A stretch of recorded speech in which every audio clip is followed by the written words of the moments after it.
Hello, ഇന്ന് നമ്മൾ പുളിയോഗര ആട്ടോ ഉണ്ടാക്കാൻ പോണേ. അതിന് വേണ്ടിയിട്ട് പാനിൽ ആവശ്യത്തിനുള്ള എണ്ണ ഒഴിച്ചിട്ട് അതിലേക്ക് കടുക് ഇട്ട് കൊടുക്കുക. കടുക് പൊട്ടി കഴിയുമ്പോൾ നമുക്ക് വറ്റൽമുളകും കറിവേപ്പിലയും ഇട്ടിട്ട് കുറച്ച് ഉള്ളിയും കൂടി ഇട്ടിട്ട് സോട്ട് ചെയ്ത് കൊടുക്കുക. നല്ല രീതിയിലൊന്ന് വഴറ്റി കൊടുക്കണേ.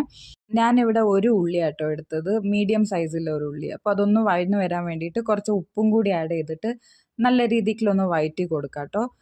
ഉള്ളി ഒന്ന് വഴന്ന് വരുന്ന ശേഷം നമുക്കിതിലേക്ക് MTRൻ്റെ പുളിയോഗര മിക്സ്, പുളിയോഗരേൻ്റെ പൗഡറാണ് നമ്മളിവിടെ ആഡ് ചെയ്യുന്നത്. അതൊരു ഒന്നര പാക്കറ്റാണ് ഞാനിവിടെ ആഡ് ചെയ്യുന്നത്.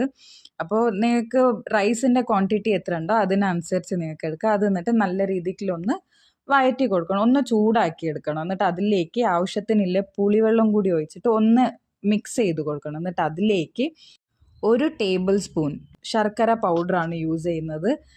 ഇത് ഉപ്പും പുളിയും മധുരവും എല്ലാം കൂടി വരുമ്പോൾ നല്ല അടിപൊളി ടേസ്റ്റുള്ളൊരു ഫുഡാണ് കേട്ടോ. ഇത് നല്ലൊരു റൈസിൻ്റെ റെസിപ്പിയാണ്. ഇത് പെട്ടെന്ന് തന്നെ നമുക്കൊരു 3 മിനിറ്റ്സ് 2 മിനിറ്റ്സിൽ തന്നെ ഉണ്ടാക്കിയെടുക്കാൻ പറ്റുന്ന ഒരു റൈസാണ്. അപ്പോൾ നിങ്ങൾ എടുത്ത പൗഡറിന് എത്ര അളവിനാണ് നിങ്ങൾ റൈസ് എടുത്തത് അതിന് ആവശ്യത്തിന് പൗഡറൊക്കെ കൂടി ഇട്ടിട്ട് നല്ല രീതിയിലൊന്ന് മിക്സ് ആക്കി എടുത്താൽ മതി.